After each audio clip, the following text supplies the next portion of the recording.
If you're pinning consistently, but your pins aren't getting clicks, the answer is likely in your analytics. And if you don't know how to check your Pinterest analytics or don't know how to improve your impressions, clicks, or outbound clicks, you're in the right place. Today, we're going over everything you need to know to get your pins seen, your account growing, and your sales finally made. Hi, I'm Max. I help bloggers, online sellers, and affiliate marketers get their content seen without burning out. If that sounds like your vibe, now's a great time to hit like and subscribe so you don't miss future videos like these. In today's video, we're talking about Pinterest analytics for beginners, specifically how to get more clicks on Pinterest. We'll break down what the metrics actually mean, which ones matter most, how to find them, and how often to check them. We'll also cover what to do if your pins are getting seen but not clicked, and how to test different pin styles to figure out what works best for you and your audience. All right, let's get into it. What are Pinterest analytics and where do you find them? Pinterest analytics is the data Pinterest gives you about your pins and how your account is performing. If you have a Pinterest business account, which you should if you're using Pinterest for marketing, you can access your analytics by clicking the Analytics tab in the top left corner of the desktop dashboard and selecting Overview. On mobile, simply tap your profile photo and then click Creator Hub and your analytics will be there. The Overview dashboard shows you a snapshot of how your account is doing over a selected time period. You can filter by 7 days, 30 days, 60 days, or a custom date range depending on what you want to look at. I'd recommend 30 days as your standard just because anything shorter tends to be a bit noisy and doesn't give you enough data to make real decisions. From the overview, you can also scroll down to see your top pins, which is one of the most useful sections in the whole dashboard. Your top pins show you which specific pins are driving the most activity, and that information tells you a lot about what's working and what isn't. So make it a habit of looking at this section every time you check in because the patterns you notice here should directly inform what types of pins you create next. The metrics that actually matter.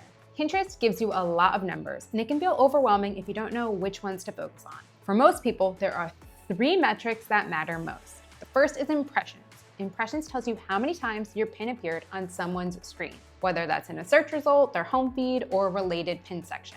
Impressions are essentially your reach. They tell you if Pinterest is showing your content to people at all. So if your impressions are low, Pinterest either doesn't understand what your content is about, doesn't trust your account yet, or your pins aren't optimized well enough to get picked up in the search results. The second metric is pin clicks. Pin clicks happen when someone taps on your pin to see it up close or read more. This tells you that your pin was interesting enough to stop someone mid-scroll. It's engagement within Pinterest itself, and it's a good signal that your content is visually compelling, even if it's not driving people off the platform yet. And the third metric is my favorite, and this is the one most people with a business goal should be focused on, and it's outbound clicks. So outbound clicks are when someone clicks your pin and leaves Pinterest entirely to visit your website, blog, shop, or affiliate link. This is the metric that leads to real results because it's where traffic, sales, and conversions can actually happen. So if your goal is to make money, grow your email list, or drive people to your content, outbound clicks is the number you're looking at. Everything else is supporting information that will help you understand why outbound clicks are or aren't happening.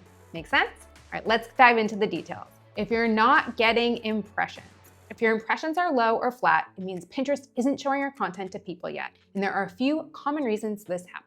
The first is pin quality. So Pinterest is a visual search engine, and it favors content that looks clear, polished, and easy to understand at a glance. So if your image is cluttered, or your text overlay is hard to read, or your pin dimensions aren't right for the platform, the algorithm is less likely to push it. The standard recommended size for Pinterest pins is 1000 by 1500 pixels, which is a 2:3 ratio. Getting this right is one of the simplest fixes you can make. The second thing to check is keywords. Pinterest uses keywords in your pin title, description, and board names to understand what your content is about and then who to show it to. So if your keywords are too vague, too broad, or not aligned with what people are actually searching for, your pins won't surface in the right searches. Spend some time in the Pinterest search bar typing in your topic and paying attention to the suggested searches that come up. Those suggestions are real search terms that people are using, and they're a great starting point for keyword strategy. We've got a few videos on keyword strategy, and I'll also include those links in the description below. The third thing to notice is account trust. If your account is brand new, Pinterest takes time to learn what your content is and who your audience is. This is completely normal, so keep posting consistently and keep your content focused on a clear niche. And avoid any spammy behavior like reposting the exact same pin repeatedly, because this will all help you build your account trust over time.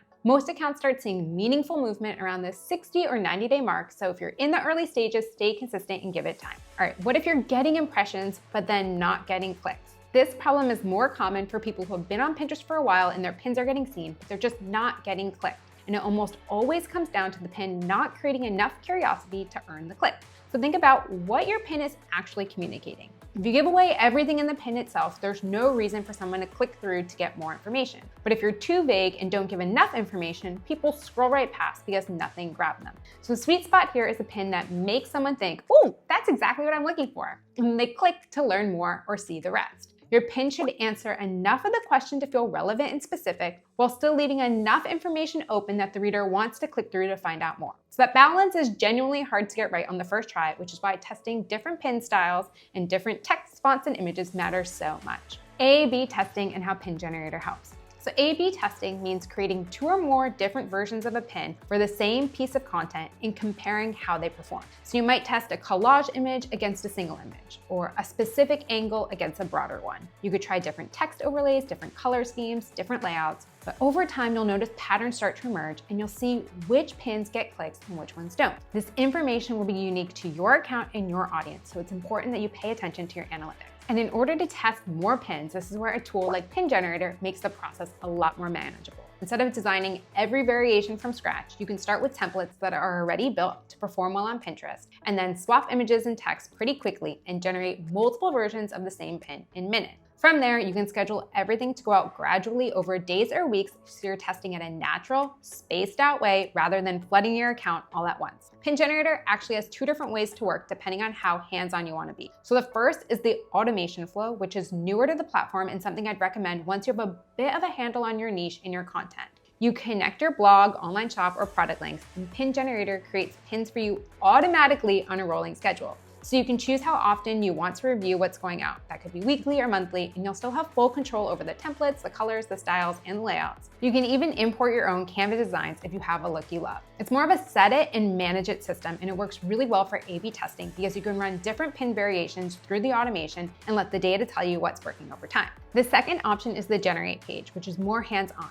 You drop in your URL and Pin Generator will pull your content and build out pins for you automatically. From there, you can manually adjust colors, fonts, layouts, you can add stock images or use AI-generated images. You can also use AI to rewrite your titles and descriptions so you can test out different keyword angles all for the same piece of content. Everything is then housed in one place, and once you find something that's working, you can duplicate it quickly and schedule it without having to start from scratch every single time. So the whole point of this system is that it makes testing and scaling a lot more manageable. You spend less time in the design process and more time actually analyzing what's performing and then doubling down on that. And if you're curious about what actually makes a pin convert well, including the right text overlay, call to action, image style, and size, we're covering all of that in our next video. If you don't want to miss it, now is a great time to subscribe to the channel. So how often should you check your analytics? I'd set a reminder to check your analytics once per month. Look at your top pins, understand what's going well, and use that to guide you on what to create next. So if certain images, topics, or styles are consistently driving outbound clicks, make more of those. And if something isn't getting traction after a few weeks, try a different angle.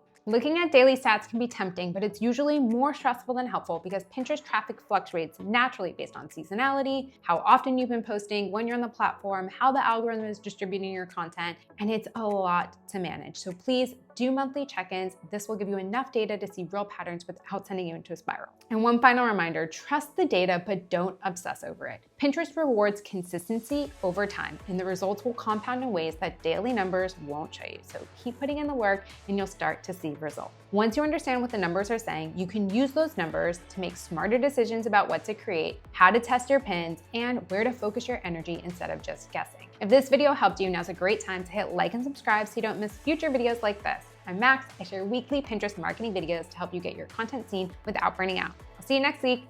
Let's get generating.